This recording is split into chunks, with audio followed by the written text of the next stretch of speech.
When doing research for your paper, you might run into sources written in a language other than English that you want to use as a reference.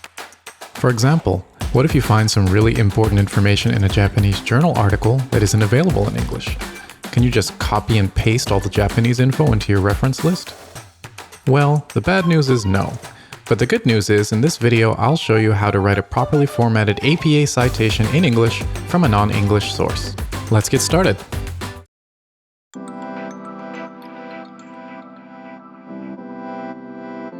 So the first thing we need to do, as with any APA citation, is to gather some information about the source.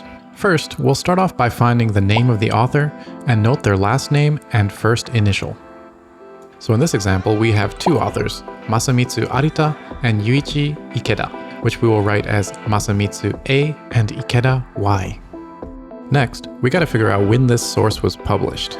So in this case, this book was published in 1997, so we'll put that in parentheses after the names. Okay, so now comes the tricky part.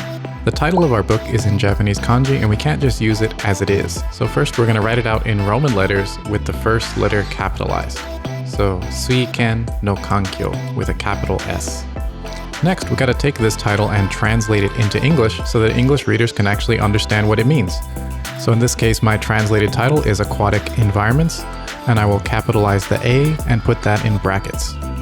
And finally, the last piece of information that we need to include is the publisher name, which in this case is Tokyo Denki University Press. And just like the title, we want to write this out in Roman characters.